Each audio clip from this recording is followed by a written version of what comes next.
بارگاہ رسالت میں آپ صلی اللہ تعالی علیہ وسلم نے انتہائی ادب و احترام کے ساتھ درود پاک کا نذرانہ پیش کریں۔ اللہم صل علی سیدنا مولانا محمد معدن الجود والکرم وعلی وآلہ وسلم صلاۃ و سلام علیک یا رسول اللہ صلی اللہ تعالی علیہ وسلم واحسن منک لم تر قط عینی واجمل منک لم تلد النساء خلقت مبرئا من كل عیب کأنک قد خلقت کما تشاء بلغ العلا بکمالہ کشف الدجى بجمالہ حسنت جمیع خصالہ صلو علیہ وآلہ۔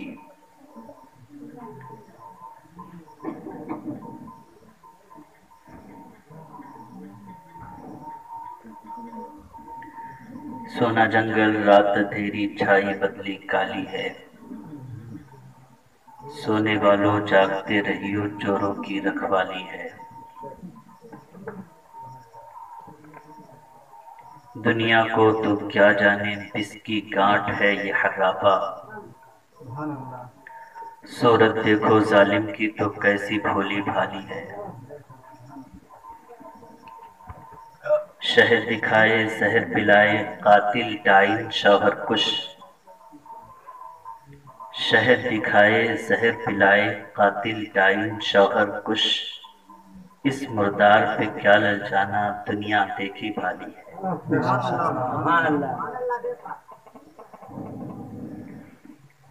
وقت کی قلت کو مد نظر رکھتے ہوئے میں مختصر وقت میں آپ حضرات کے سامنے اپنی استعداد کے مطابق چند ضروری باتیں پیش کر کے رخصت ہو جاؤں گا۔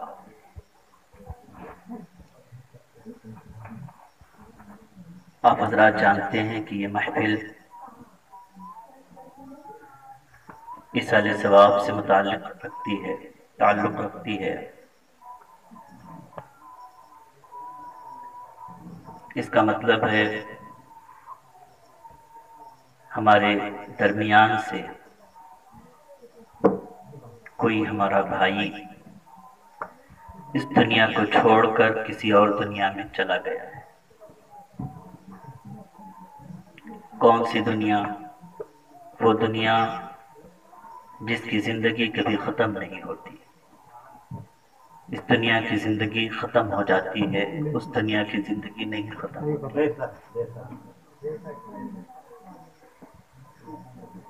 کسی شاعر نے اسی مفہوم کو سمجھانے کے لیے کہا تھا، مر کے ٹوٹا ہے کہیں سلسلہ قید حیات، مر کے ٹوٹا ہے کہیں سلسلہ قید حیات، فرق اتنا ہے کہ زنجیر بدل جاتی ہے۔ زندگی کی قید کا جو سلسلہ ہے مرنے کے بعد ختم نہیں ہوتا، زنجیر بدل جاتی ہے۔ دنیا میں کسی اور زنجیر میں بندھے ہوئے تھے اور مرنے کے بعد ایک الگ ہی حیات کی زندگی میں، حیات کی زنجیر میں جکڑ دیے گئے۔ دنیا والی جو حیات تھی، حیات کی جو زنجیر تھی، وہ ایسی تھی کہ وہ ایک معین مدت کے بعد ختم ہو جانے والی تھی، لیکن اس کے ختم ہونے کے بعد جو زندگی شروع ہوگی اسے ختم نہیں ہونا۔ اس لیے جو انسان بھی اس دنیا کو چھوڑ کر جاتا ہے، اس کی زندگی ہمارے لیے عبرت ہوتی ہے۔ حدیث پاک میں ہے کہ جب اسے اس کے گھر سے اٹھا کر قبرستان کی جانب لے جا رہے ہوتے ہیں تو وہ آدمی لوگوں کو نصیحت کرتا ہے۔ آج میلاد شریف کی محفل ہوتی ہے تو مولانا صاحب لوگوں کو نصیحت کرتے ہیں، اچھی باتیں سکھاتے ہیں، بتاتے ہیں کہ لوگوں،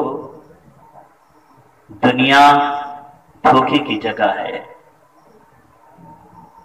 یہ شہر دکھاتی ہے اور زہر پلا دیتی ہے، اس کے دھوکے میں نہ آنا۔ ہم میں سے بہت سے ایسے افراد بھی ہیں جو یہ کہتے ہیں کہ مولانا صاحب کی تقریر سننے کیا جائیں، یہ تو صرف ڈراتے ہیں ان کو۔ اللہ کے رسول ارشاد فرماتے ہیں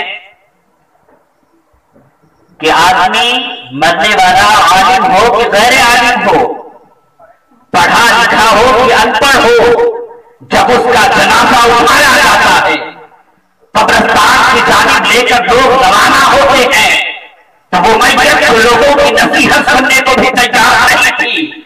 اگر ایسے آدمی کی میت ہے تو وہ بھی اپنے اس وقت لوگوں کو نصیحت کرتا ہے اور یہ کہتا ہوا نظر آتا ہے، اے لوگوں، دنیا نے مجھے دھوکا دیا، نیک کام کرنے نہیں دیے، ہمارے خیر سے روکا رکھا، کہیں ایسا نہ ہو کہ دنیا کے دھوکے میں مبتلا ہوگا جس کا اپنی آخرت کو تباہ و برباد کر دیا ہے، میری طرح تم بھی اپنی آخرت برباد وہ نصیحت کر رہا ہوتا ہے، لیکن ہماری کانوں کے اندر وہ قوت نہیں کہ اس کی نصیحت سن سکے۔ اللہ جس مخلوق کو چاہتا ہے وہ اس مردے کی نصیحت، اس کی باتیں سنتی ہیں۔ اللہ کی مرضی نہیں کہ ہم اس کی باتیں سنیں، لیکن میرے آقا نے فرمایا تو مجھے اپنے کان پر اتنا اعتماد نہیں ہے جتنا میرے آقا کے فرمان پر ہے۔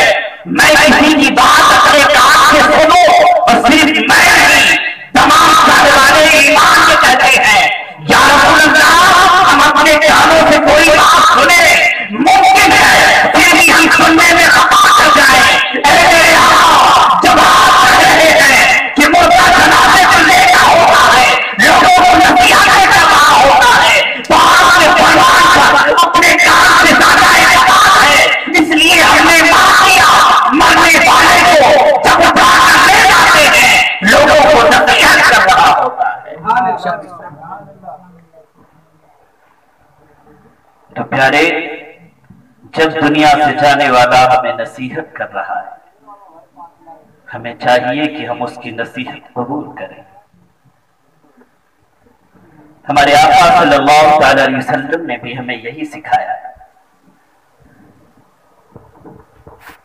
سرکار فرماتے ہیں دنیا میں جائیداد نہ بنا لو ورنہ دل اسی سے لگا بیٹھو گے، پھر نماز کی یاد نہ آئے گی، تمہارا بنگلہ خوبصورت ہوگا، رہنے کے لیے عالیشان جگہ بنا لو گے، کثیر دولت ہوگی، بہت سارا مال ہوگا تمہارے پاس، سرکار فرماتے ہیں اس ایمان میں الجھ کر کے رہ جاؤ گے، آخرت کے لیے کچھ تیاری نہیں کرو گے۔ اس لیے سرکار نے فرمایا جائیداد نہ بناؤ ورنہ اسی سے محبت کر بیٹھو گے، دنیا سے محبت کرنے لگو گے، اور جو دنیا کی محبت میں مبتلا ہوا دنیا نے اسے ہلاک کر دیا ہے، اب بھی جو مبتلا ہوگا اسے ہلاک کر دے گی۔ صبح قیامت جتنے افراد دنیا کی محبت میں مبتلا ہوں گے سب کے سب ہلاک ہو جائیں گے، کامیابی محبت سے ملے گی، جو وفا کی غلامی میں آ گیا وہ کامیاب ہے اور صبح قیامت تک کامیاب ہوتا ہے۔ تو دنیا سے محبت نہ کریں، سرکار فرماتے ہیں اس سے محبت نہ کرو ورنہ اسی یہ بناؤ نہیں ورنہ اسی سے محبت کر لو گے، اور دنیا سے محبت کرو گے تو برباد ہو جاؤ گے۔ اللہ اور اس کے رسول سے محبت کریں، یہ محبت آپ کو دنیا میں بھی آپ کی حفاظت کرے گی، آپ کی اعانت کرے گی، اور آخرت میں بھی۔ جانتے ہیں آپ کا بیٹا ہے جس سے آپ بہت پیار کرتے ہیں، بیٹے کے لیے آپ تو اپنی ماں اور اپنے باپ سے بھی جھگڑا کر لیتے ہیں۔ سوچیں کبھی آپ بھی ان کے بیٹے تھے اور وہ بھی آپ سے بے انتہا محبت کرتے تھے، جو چیز انہیں سب سے زیادہ پسند ہوتی تھی اگر آپ نے اس پر ہاتھ رکھ دیا تو خود نہیں کھاتے، بیٹے کو کھلا دیتے۔ آج وہی بیٹا اپنے بیٹے کے لیے باپ سے جھگڑا کر رہا ہے. لیکن یاد رکھنا، جب تم مر جاؤ گے تمہاری قبر میں تمہارا عزیز بیٹا نہیں جائے گا تمہیں بچانے کے لیے، سہارا دینے کے لیے، تمہاری مدد کرنے کے لیے. ہاں، اتنا پیار جس کا بیٹے کو دیا ہے اس سے زیادہ رسول آباد ہو گے، اس لیے کہ مرنے کے بعد قبر میں بیٹا بچانے نہیں جائے گا، میرے آقا مدینے سے بچا کے آئیں گے، اپنے تمام اولادوں کو آئیں گے بچانے اور سب کو بچا کے جائیں گے.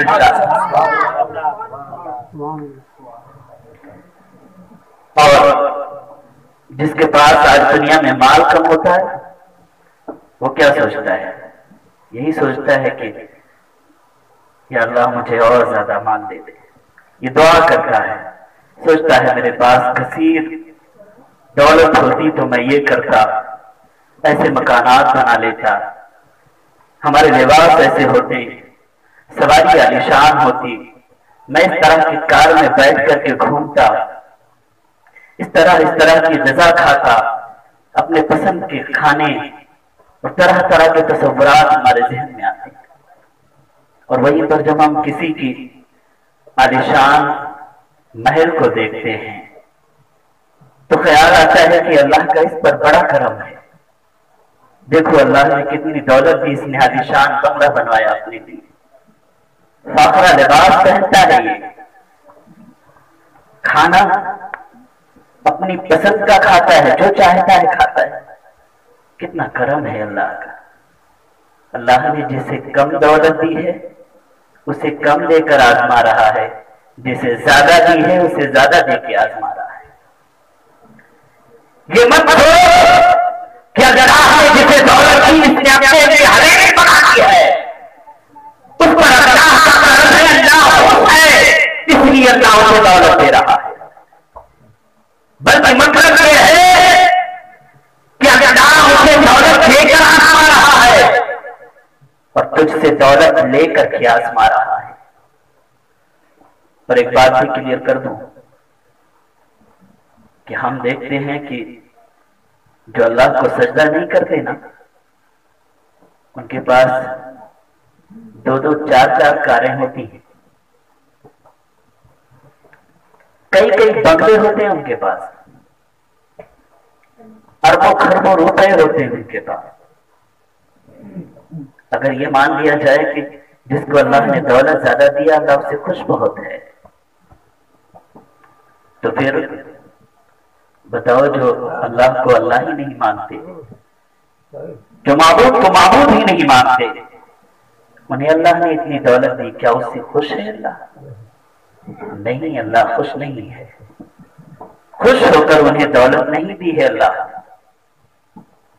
کاش آپ مولانا صاحب کے پاس گئے ہوتے اور پوچھتے، حضرت جی یہ بتائیے اللہ نے فلاں کافر کو اتنی دولت دی ہے، ہم صاحب ایمان ہیں، 5 وقت آ کے مسجد میں اس کی عبادت کرتے ہیں، اس کی بارگاہ میں اپنی پیشانی کو جھکا کر اس کی بارگاہ میں ہم اس کی عبادت بجا لاتے ہیں، تو پھر اس رب تبارک و تعالیٰ نے ہمیں دولت کیوں نہیں دی؟ ان کافروں کو اتنی دولت کیوں دے دی ہے؟ تو یہ آپ کو قرآن کی آیت پڑھ کے بتاتے فَلَا تُعْجِبْكَ أَمْوَالُهُمْ وَلَا أَوْلَادُهُمْ إِنَّمَا يُرِيدُ اللَّهُ لِيُعَذِّبَهُم بِهَا فِي الْحَيَاةِ الدُّنْيَا. اللہ ارشاد فرماتا ہے اے لوگوں کسی کافر کی حویلی دیکھو، کسی بے ایمان کے پاس جنگ اور بات کھانے دیکھو، اس کے پاس ہزاروں اربوں اور اربوں روپئے دیکھو، اس کے پاس کثیر مالوں دولت دیکھو، تو پھر اس کی دولت تمہیں جہنم میں نہ ڈالے. یہ اللہ نے اسے کیسی دولت عنایت فرما دی. ہمیں سنو، کیا تمہارے دماغ میں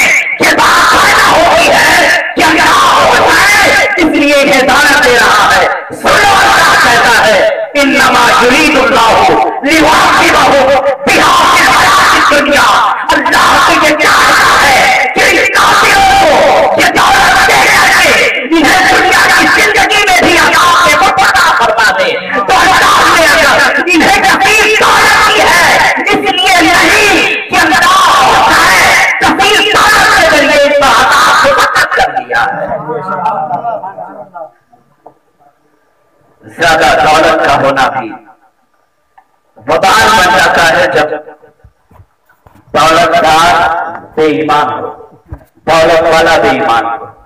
آپ کہیں گے کیسے؟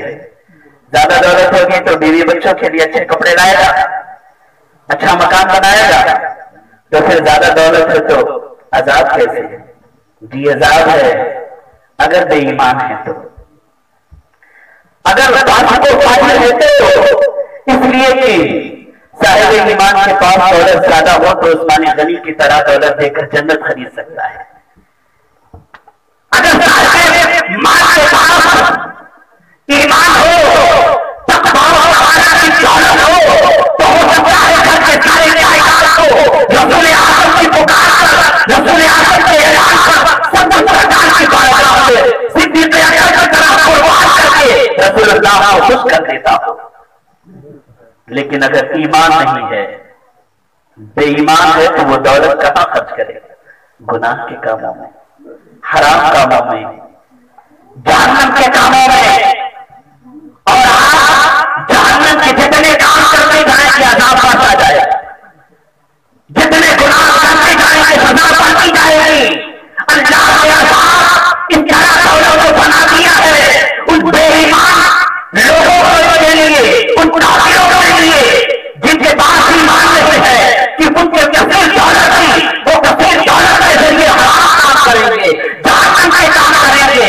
اس لیے جب وہ غلط کام کرتے رہیں گے ان کے غلط کام کی وجہ سے جہنم میں ان کی سزائیں بڑھتی رہے گی، تو پھر دولت ان کے لیے عذاب ہی ہے نا۔ اس لیے اگر اللہ سے دولت مانو تو حضرت عثمان غنی رضی اللہ تعالیٰ عنہ جیسا دل بھی اللہ سے طلب کرو۔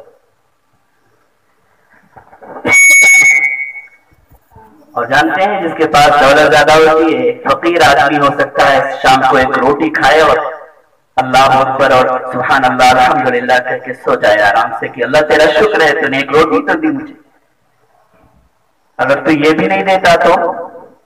اور بہت سے ایسے بندے ہیں تیرے جو بھوکے سوتے ہوں گے لیکن تو نے مجھے روٹی تو کھلائی۔